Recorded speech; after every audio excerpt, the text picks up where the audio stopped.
Hemos llegado al final de un nuevo trimestre y gracias al cielo hemos podido compartir enseñanzas de vida para vida, aprendiendo de Jesús como es el lema de nuestro canal. Les damos la bienvenida a la lección número 14, según el comentario bíblico adventista del séptimo día, Efesios en el corazón. Nos despedimos de una lección gratificante y le damos la bienvenida también a una nueva lección. Sin embargo, mis apreciados hermanos, les agradecemos por ser parte de este canal Aprendiendo de Jesús. Les invitamos, antes de continuar, a que puedan compartir este video, a que se suscriban a nuestro canal, le den like, para que también podamos nosotros como ministerio poder seguir compartiendo el mensaje de salvación. Gracias mis apreciados hermanos. Gracias también por las oraciones que nos dejan allí en los comentarios, porque somos unidos en Cristo y cuando el pueblo de Dios ora y cuando nos unimos en oración suceden cosas maravillosas y extraordinarias. Vamos a orar para comenzar este estudio. Padre Santo que estás en el cielo, gracias te damos, oh Dios, por tus bendiciones, por tus cuidados. Gracias porque estás con cada uno de nosotros.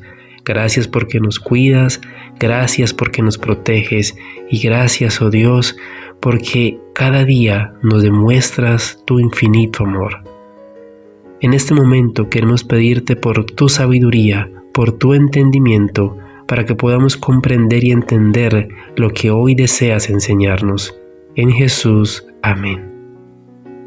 Efesios 1:6, según el comentario bíblico adventista, nos dice: para alabanza. Como resultado de la revelación de la gracia de Dios en la adopción, el universo tendrá un verdadero concepto del carácter y propósitos de Dios, y consecuentemente responderá con expresiones de alabanza. Uno de los propósitos del plan de salvación es la vindicación del carácter de Dios ante el universo.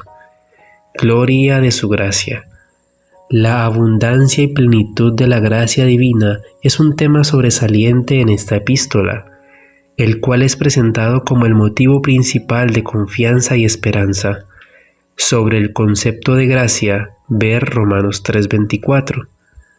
Hizo aceptos, nos agració en el amado. La idea que se expresa es la de gracia gratuitamente otorgada por medio de la cual hemos sido enriquecidos y adornados. Aquel que entregó a su Hijo a una muerte ignominiosa también proporciona abundantemente sus riquezas. La misericordia, el favor y la bondadosa disposición de Dios hacia nosotros permiten una relación con Él que de otra manera sería imposible. A Dios no se le puede comprar, sobornar ni adular. Lo que Dios hace es el resultado del ejercicio de su propia buena voluntad y del propósito divino en el amado. He aquí otra forma de expresar la frase clave de la epístola. La designación del Hijo como el amado es apropiada en este contexto. Somos atraídos a Dios por el amado, y como resultado podemos ser llamados hijos amados. Dios ama a quienes reciben su gracia de la misma manera como ama a su Hijo propio. Somos elegidos para salvación, según nos escogió en Él antes de la fundación del mundo, para que fuésemos santos y sin mancha delante de Él. Efesios 1:4. En virtud de la gracia de Cristo y de la obra del Espíritu Santo, por fe debemos creer que somos elegidos por Dios para la salvación. Alabemos y glorifiquemos al Señor por tan maravillosa manifestación de su inmerecido amor. Es el amor de Dios lo que nos lleva a Cristo para ser recibidos en su gracia y presentados a su Padre. Entonces, en virtud de la obra del Espíritu Santo, se renueva la divina relación entre Dios y el pecador. Él dice: y me seréis por pueblo, y yo seré vuestro Dios. Ejerceré mi amor perdonador en favor de ustedes. Les daré mi gozo y además serán mi especial tesoro. Este pueblo que formé para mí mismo públicamente me alabará. Cristo está llamando a sus hijos y es de nuestro interés presente y eterno escuchar su invitación. Jesús dijo: no me elegisteis vosotros a mí, sino que yo os elegí a vosotros. Todos los que desean ser conocidos como hijos de Dios deben responder al ofrecimiento y ponerse en una situación donde la luz celestial pueda iluminarlos. Así podrán saber lo que significa ser oidores y hacedores de las palabras de Cristo, la luz del mundo, y ser aceptos al amado. Dios ya hizo todo lo que podría hacer para garantizar la salvación. En un solo don puso todos los tesoros del cielo. Él invita y también suplica e insta, pero nunca fuerza a los que llama. Espera la cooperación y aguarda el consentimiento de la voluntad con el fin de conceder al pecador las riquezas de su gracia, que están reservadas para el creyente desde la misma fundación del mundo. El Señor no proyectó neutralizar el poder humano, sino que éste, cooperando con Dios, pueda hacer que el hombre llegue a ser un agente más eficiente en sus manos. Aunque débil, falible, frágil, pecador e imperfecto, el Señor le ofrece el privilegio de ser copartícipe en su obra, alumbrando los ojos de vuestro entendimiento para que sepáis cuál es la esperanza a que Él os ha llamado, y cuáles las riquezas de la gloria de su herencia en los santos. Efesios 1:18.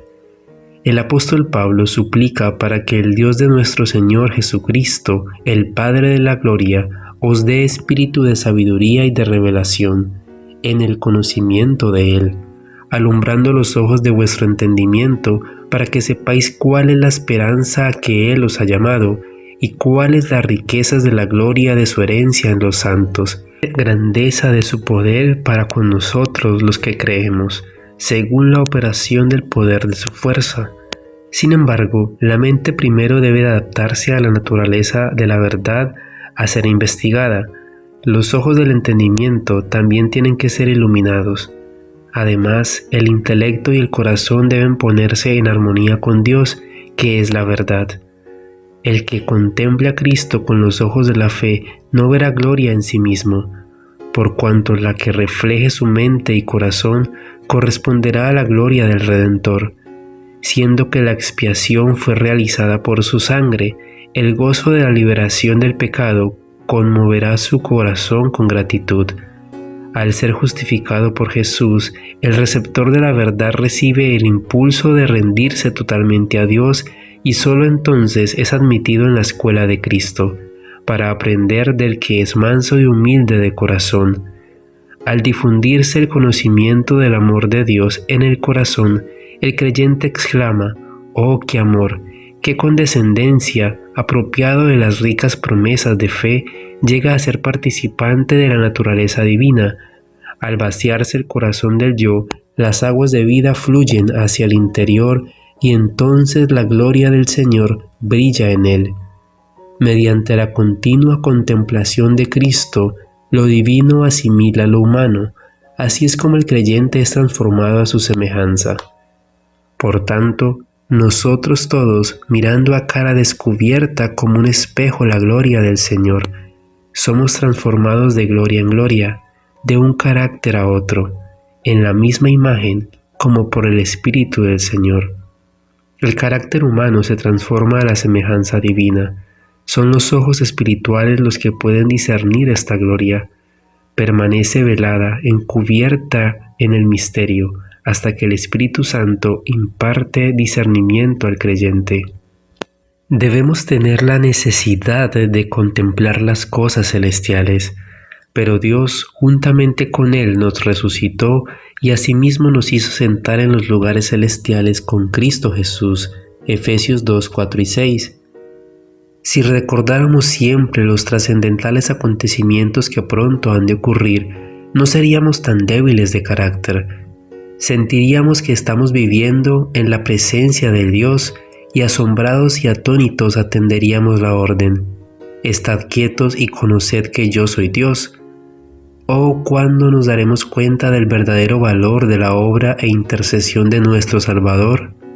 ¿Cuándo descansaremos con plena confianza en Él para vivir una vida noble, pura y dedicada? ¿A qué alturas puede llegar la imaginación santificada e inspirada por las virtudes de Cristo? ¿Podemos recibir o percibir las glorias del futuro mundo eterno? ¿Podemos vivir como viendo al invisible? Caminemos por fe, no por vista. Por la investigación de las Escrituras podemos llegar a comprender lo que somos para Cristo y lo que Él es para nosotros. Por la contemplación de Él hemos de ser cambiados a su imagen, llegando a ser colaboradores con Él, representantes de Él en vida y carácter. Debemos aprender a darnos cuenta de que hemos de vivir como hijos e hijas de Dios, amando a Dios por sobre todas las cosas y a nuestro prójimo como a nosotros mismos. Hemos de amar la perfección porque Jesús es la personificación de la perfección, el gran centro de atracción. La vida que ahora vivimos debemos vivirla por fe en el Hijo de Dios. Si seguimos a Cristo no tendremos una experiencia irregular y no seremos movidos por las circunstancias o influidos por lo que nos rodea. No permitiremos que los sentimientos nos controlen, ni que caigamos en la envidia, en la irritación, en la crítica, los celos y la vanidad. Estas son las cosas que nos ponen fuera de tono con la armoniosa vida de Cristo y nos impide llegar a ser vencedores. Debiéramos ser motivados por el noble propósito de ganar victorias a diario y por la vigilancia y la oración sincera llegar a tener el control completo del yo. Cuando les sobrevengan pequeñas pruebas y se les hablen palabras que hieran y lastimen el alma, díganse a sí mismos: soy un hijo de Dios, heredero con Jesucristo, colaborador del cielo. No puedo enojarme fácilmente ni estar pensando siempre en el yo, pues esto producirá un carácter distorsionado y no es digno de mi alta vocación. Mi Padre Celestial me ha dado una tarea para hacer, y quiero hacerla dignamente por honor a su nombre. Debiéramos considerar ferviente y continuamente la excelencia del carácter de Jesucristo, para que podamos impartir sus bendiciones y conducir a los hombres a seguir sus pisadas. Ahora pues, si diereis oído a mi voz y guardareis mi pacto, vosotros seréis mi especial tesoro sobre todos los pueblos, porque mía es toda la tierra. La obediencia, es decir, el servicio y la lealtad de amor, es la verdadera prueba del discipulado. Siendo así, la Escritura dice: este es el amor a Dios, que guardemos sus mandamientos. El que dice yo le conozco y no guarda sus mandamientos, el tal es mentiroso y la verdad no está en él. En vez de que la fe exima al hombre de la obediencia, es la fe y solo ella la que lo hace participante de la gracia de Cristo y lo capacita para obedecerlo. No ganamos la salvación con nuestra obediencia, porque la salvación es el don gratuito de Dios que se recibe por la fe, pero la obediencia es el fruto de la fe. Sabéis que Él apareció para quitar nuestros pecados, y no hay pecado en Él.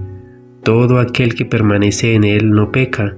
Todo aquel que peca no le ha visto ni le ha conocido. He aquí la verdadera prueba. Si moramos en Cristo, si el amor de Dios mora en nosotros, nuestros sentimientos, nuestros pensamientos, nuestras acciones tienen que estar en armonía con la voluntad de Dios, como se expresa en los preceptos de su santa ley. Hijitos, nadie os engañe, el que hace justicia es justo, como Él es justo. Sabemos lo que es justicia por el modelo de la santa ley de Dios, como se expresa en los 10 mandamientos en el Sinaí. Esa así llamada fe en Cristo, que según se declara exime a los hombres de la obligación de la obediencia a Dios, no es fe sino presunción. Por gracia sois salvos por medio de la fe, mas la fe, si no tiene obras, es muerta en sí misma. Jesús dijo de sí mismo antes de venir al mundo: el hacer tu voluntad, Dios mío, me ha agradado, y tu ley está en medio de mi corazón. Y cuando estaba por ascender a los cielos, dijo otra vez: yo he guardado los mandamientos de mi Padre, y pertenezco en su amor. La Escritura dice: y en esto sabemos que nosotros le conocemos, si guardamos sus mandamientos. La condición para alcanzar la vida eterna es ahora exactamente la misma de siempre, tal cual era en el paraíso antes de la caída de nuestros primeros padres: la perfecta obediencia a la ley de Dios, la perfecta justicia. Si la vida eterna se concediera con alguna condición inferior a esta, peligraría la felicidad de todo el universo. se le abriría la puerta al pecado con todo su séquito de dolor y miseria para siempre. Cuanto más nos guíe la necesidad a Él y a la palabra de Dios, tanto más elevada visión tendremos de su carácter y más plenamente reflejaremos su imagen. Peleamos las batallas de la vida con el poder de Cristo. Por tanto, tomad toda la armadura de Dios para que podáis resistir en el día malo y habiendo acabado todo, estar firmes. Efesios 6:13. Todo aquel que pronuncia el nombre de Cristo lea reiteradamente este versículo para luego preguntarse: ¿estoy vestido con toda la armadura de Dios para ser un exitoso colaborador de Cristo? Cuanto más nos conozcamos, cuanto más investiguemos nuestros motivos y deseos, tanto más conscientes seremos de nuestra totalidad e incapacidad de pelear la batalla del Señor con nuestras propias fuerzas. Afirmen sus corazones en la certeza de que Dios conoce todas las pruebas y dificultades que encontrarán en la lucha contra el mal. Pues Dios es deshonrado cuando alguien minimiza su poder hablando de incredulidad. Este mundo es el gran campo de labor de Dios. Él ha comprado con la sangre de su unigénito Hijo a todos los que moran en Él, y tiene la intención de que su mensaje de misericordia se difunda en todas partes. Los que han recibido esta misión serán probados, pero siempre deberán recordar que Dios está cerca para fortalecerlos y sostenerlos. Él no nos pide que dependamos de ninguna caña cascada. No debemos esperar ayuda humana. Lejos esté de nosotros poner al hombre donde debe estar Dios. El Señor Jehová es la fortaleza de los siglos. En el encuentro de Cristo con los discípulos de Juan el Bautista encontramos una lección de fe. Cuando Juan el Bautista se encontraba prisionero en una mazmorra solitaria, cayó en el desaliento, por lo que envió a sus discípulos a Jesús preguntándole: ¿eres tú aquel que había de venir o esperaremos a otro? Cristo conocía la misión que traían los mensajeros y mediante una grandiosa demostración de su poder les dio evidencias inconfundibles de su divinidad. Volviéndose hacia la multitud habló y los sordos oyeron su voz. Habló nuevamente a los ojos de los ciegos y fueron abiertos para ver las bellezas de la naturaleza. Extendió su mano y a su toque la fiebre abandonó a los enfermos. Por su mandato los endemoniados fueron sanados y cayendo a sus pies le adoraron. Volviéndose luego hacia los discípulos de Juan dijo: Id y hacer saber a Juan las cosas que oís y veis.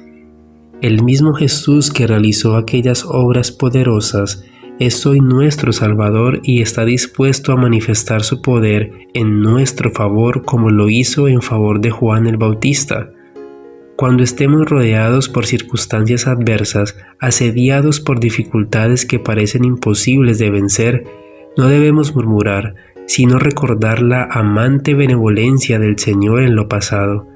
Mirando a Jesús, el autor y consumador de nuestra fe, podremos mantenernos como viendo al invisible, y esto impedirá que nuestras mentes sean nubladas por la sombra de la incredulidad. Los cristianos han de avanzar y ascender. Renovaos en el espíritu de vuestra mente y vestidos del nuevo hombre, creado según Dios en la justicia y santidad de la verdad. Efesios 4:23. Los hábitos erróneos deben ser vencidos. Deben formarse hábitos correctos. Bajo la disciplina del más grande maestro que el mundo ha conocido, los cristianos deben avanzar y ascender hacia la perfección. Este es el mandato de Dios y nadie debería decir: no puedo hacerlo. Debería decir en cambio: Dios requiere de mí que sea perfecto, y Él me dará la fortaleza para superar todo lo que se interpone en el camino de la perfección. Él es la fuente de toda sabiduría, de todo poder. Los cristianos han de ser portaluces, diciendo a todos con quienes entran en contacto: He aquí el Cordero de Dios que quita el pecado del mundo. Han de ser los ejemplos de piedad, representando a Cristo en palabras, en espíritu y en acción. Sus acciones han de ser una copia de las acciones del Salvador. Han de mostrar así la superioridad de los principios de Cristo sobre los principios del mundo.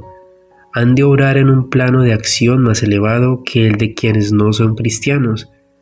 Han de introducir la ennoblecedora influencia del Evangelio en cada fase de la vida.